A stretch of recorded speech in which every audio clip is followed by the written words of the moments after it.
ഒരു കുത്തിയിരിപ്പ് സമരത്തിൻ്റെ ഓർമ്മ 100 വർഷം പിന്നിടുമ്പോൾ കാലത്തിൻ്റെ കരിയിലക്കൂട്ടത്തിൽ മറഞ്ഞുപോയ ചിലരുണ്ട്. തൊട്ടുകൂടായ്മ എന്ന മാടമ്പിത്തരം കേരളത്തിൽ അടിച്ചേൽപ്പിച്ച ചിലർക്കുള്ള മറുപടിയാണ് ഇന്ത്യ ചരിത്രത്തിൽ ഈ സമരം. ഇതൊരു ചരിത്രമാണ്. ഈ ചരിത്ര ജീവിതത്തിലേക്ക് എല്ലാവരെയും സ്വാഗതം ചെയ്യുന്നു. എറണാകുളം ജില്ലയുടെ തെക്കൻ അതിർത്തി പഞ്ചായത്തായ ഉദയംപേരൂർ പഞ്ചായത്തിനോട് ചേർന്ന് നിൽക്കുന്ന ഒരു കായൽ ദ്വീപുണ്ട്, ആമച്ചാടി തുരുത്ത്. ഈ തുരുത്തിൻ്റെ പേരിൽ ഒരു സമരകാലത്തെ ഓർമ്മപ്പെടുത്തുന്ന സമരഭടൻ കണ്ണൻ തേവൻ എന്ന ആമച്ചാടി തേവൻ.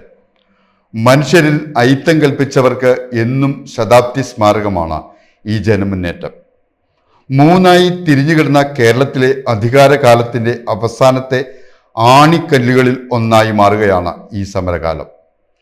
1924 മാർച്ച് 30 തുടക്കമിട്ട പ്രതിരോധം 603 ദിവസങ്ങൾ പിന്നിട്ട് 1925 നവംബർ 23 അവസാനിക്കുന്നത്. ഇത് ചരിത്രമാണ്. ഇവിടെ കേരളത്തിലെ സ്വാതന്ത്ര്യ സമരത്തെ നെഞ്ചേറ്റുന്ന ഏതു സാമൂഹിക നിരീക്ഷകനും മറക്കരുതാത്ത ഒരു പേരാണ് ആമച്ചാടി തേവന്റെ ജീവിതം. കേരളത്തിലെ ചരിത്രകാലത്തിൻ്റെ പച്ച ജീവിതങ്ങൾ ഇതിൽ മങ്ങിക്കിടക്കുന്നു. ഇന്ത്യയുടെ പൂർവ്വകാലഘട്ടം പഠിച്ചാൽ അതിജീവനത്തിൻ്റെ കരുത്തിൽ കൂടെ നിന്നവരെ മറന്നു കളയാൻ ആകില്ല. എറണാകുളം ജില്ലയുടെ തെക്കേ അറ്റമായ പൂത്തോട്ടം എന്ന സ്ഥലത്തിനോട് ചേർന്ന് വേമ്പനാട് കായലിൻ്റെ പടിഞ്ഞാറേ മറുകരയിൽ ഒരു ദ്വീപ് കാണാം. ഇതാണ് പെരുമ്പളം ദ്വീപ്. കൊച്ചി രാജ്യത്തിൻ്റെ മറുകരയാണ് അവിടം. തിരുവിതാംകൂർ നാട്ടുരാജ്യത്തിൽപ്പെട്ട സ്ഥലം. ഇവിടെയാണ് തേവൻ ജനിച്ചു വീണത്. അന്നത്തെ സാമൂഹ്യാവസ്ഥയും ആരോഗ്യ സംരക്ഷണവും കിട്ടാക്കനിയാണ് പലർക്കും. അത്തരമൊരു ദുരിതത്തിൽ കണ്ണൻ എന്ന തേവന്റെ അച്ഛനും അമ്മയും മരിച്ചു പോകുന്നു.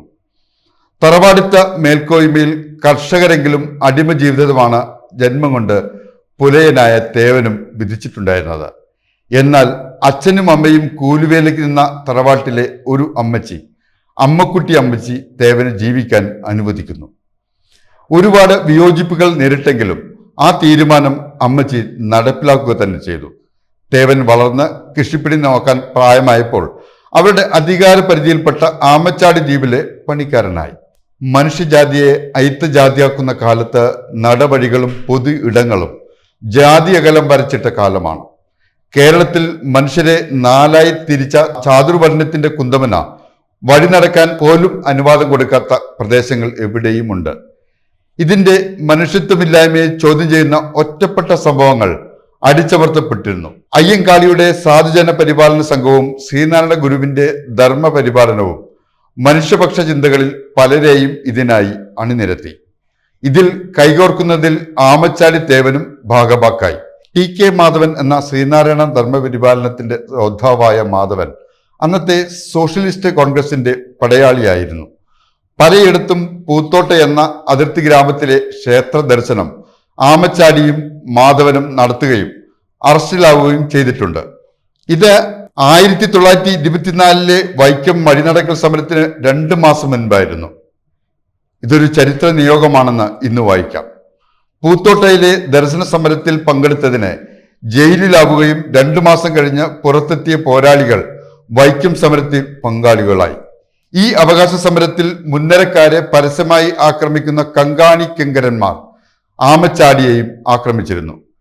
തെങ്ങിൻ കൊതുമ്പൽ കൊണ്ട് ചുണ്ണാമ്പിൽ മുക്കി മുഖത്തടിച്ചതോടെ ആമച്ചാടി തേവൻ കാഴ്ച നഷ്ടപ്പെട്ട് ജയിലിലും പിന്നെ വീട്ടിലും കഴിഞ്ഞിരുന്നു എന്നാണ് കഥ.